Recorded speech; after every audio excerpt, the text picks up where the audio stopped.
Tama ho yun. Yang pagpapile ng kandidatura ni Kibuloy, mga bossing, nako, mas ano pa yan, mas magdedelikado pa po sila. Di ba ayaw nung kampo ni Kibuloy? Ito po pang-apat nating topic, ha. Di ba ayaw nung kampo ni Kibuloy na ilipad siya doon sa Tate, sa Amerika? Baka isipin ng mga Amerikano, naku, tumakbo ng senador, baka manalo yun si Kibuloy. Hingin na natin agad. Kapag nanalo yun, baka meron pang mga ano yun, no? Baka meron pang makasalba sa kanya na hindi madala dito sa Amerika. Posible po yan, mga kababayan. Kaya, yung mga kalokohan nila na pagtakbo ng pagkasenador, malilintikan lalo ho sila dyan, mga bossing. No? Baka magmadali ang Estados Unidos na kuhanin si Kibuloy. Eto po yan, nasa balita din ho yan, mga boss. Pang-apat. So, DOJ. Sabi ni Miko Clavano, mga bossing. Dante, paanong magiging hamon ng pagtakbo ni Kibuloy? Magandang gabi, Monica. Sinabi ni Department of Justice o DOJ Assistant Secretary Miko Clavano. Sandali lang. Sabi ni Dodong Dods, dismiss na kaso ni pastor sa US. Kailan pa? Parang ikaw lang ang nakakaalam na dismiss na yung kaso ni Kibuloy, O baka dahil dito? Dahil ba dito? Ito. Kaya mo na sabi na dismiss na yung kaso ni Kibuloy? Wala kaming narinig na ganung balita. Dahil ba dito? Ayan, korte sa Amerika ibinasura ang mga kasong human trafficking, forced labor at money laundering versus KOJC leader. Yun nga yun, yung kanina si Dueñas. No? Nagsabi na siya ay guilty kaya binabaan. Kaya yung mga kasong human trafficking at forced labor at money laundering tinanggal na sa kanya. Binabaan na. Binabaan na. Si Dueñas yun. Pero yung kay Kibuloy, patuloy pa din. Kaya nga posible na magmadali ngayon. Kapag nahalal kasi, Monica, si Kibuloy bilang isang senador ay magkakaroon na anya ito ng proteksyon bilang isang mambabatas. Baka magkaroon pa ng immunity, mga bossing. Anong baka? Meron talagang immunity ang mga senador. Pero ligtas kaya si Kibuloy doon kung sakali manalo siya at hindi pa siya na-extradite? Kaya ngayon, baka magkumahog po ang Estados Unidos para kunin agad. Ipadala mo na sa amin si Kibuloy, baka manalo pa yan at mapurnada pa. Yung pagpunta niyan dito sa Estados Unidos.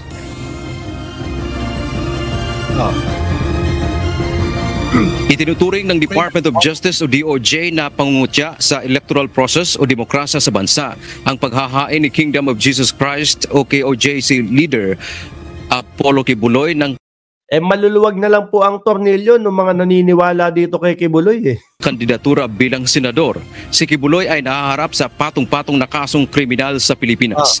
Dagdag pa ni Asek Clavano, hamon na rin ito ngayon sa United States government na hilingin ang agarang extradition para mailipat sa Amerika si Kibuloy. Correcto. Sabi ni Sir Archie Beroya, i-extradite na dapat para hindi na makagawa ng paraan, makalaya o makatakas. Dapat under the US law na siya. Para wala ng problema ang Pilipinas. Sabi ni Ma'am Kawamura Dayanara, hindi naman mananalo si Kibuloy. Wala atang dapat ipag-alala, sabi ni Ma'am Kawamura. Itong pag-file niya ng Certificate of Candidacy for Senate is a dare to the government to do something fast. Kasi if the time comes at sakaling mahalal siya bilang isang senador, then he will have some sort of protection already. Okay. Ayun nga, baka yung immunity ang binabanggit ho. Sa panig naman ng pamahalaan ng Pilipinas ay gagawa na din ang hakbang kaugnay sa posibleng extradition. Naniniwala ang DOJ dapat mananagot si Kibuloy sa mga krimen laban sa kanya. Hindi naman po pwedeng maging senador ang isang accused ng human trafficking, especially when there is substantial evidence already to the effect na ganyan talaga ang ginagawa niya. So if anything, it just expedited the extradition. Talagang mamadaliin ho yan, mga bossing. Ano? Akala nila, oh nako, eto, tatakbo tayo, halika, tumakbo tayo. Para hindi na tayo makuha ng Amerika. Para hindi na tayo ma-extradite sa Amerika. May immunity na tayo. Kaso po, magkukumahog talaga ang Estados Unidos dyan. Ang tagal, sa tagal-tagal po na hinahagilap nila si Kibuloy. Nag-post pa nga ang FBI ng wanted, di ba? Mas naon ang nag-post ang Estados Unidos ng wanted, mga kababayan. Tapos ganun-ganun lang. Dahil lang pagtakbo tapos nanalo. O hindi nila hahayaan na manalo yan. Di ba? Kukunin na nila yan, i-request na agad nila yan bago pa manalo yan, mga boss. Monica, noong huling araw nga ng COC filing ay kumandidato si Kibuloy sa pamamagitan ng kanyang abogado sa pagkasenador. Pangunahin umanong layo nito ay maproteksyonan ang karapatan sa relihiyon. Samantala sinabi pa ni Clavano dahil umami na ang isa sa kapwa-akusado ni Kibuloy sa Amerika na si Marisa Duenas hinggil sa conspiracy Lalong madadala si Kibuloy. o pakikipagsabuatan partikular sa pag-aasikaso ng pekeng kasal, maaari na niya itong magagamit ng mga piskal na may Oy, Dodong, takot ba kayong manalo? Oo, baka makalaya pa eh. Akala ko ba kanina ang sinasabi mo dismiss na yung mga kaso. O bakit ngayon iba na naman? Sabi mo dismiss na yung kaso ni Kibuloy. Bakit ngayon iba na naman? Takot kaming manalo yan? O, hindi kami natatakot sa seguridad namin kung manalo siya. No? Ang kinatatakot namin, magkaroon pa ng immunity. Pero wag kang mag-alala.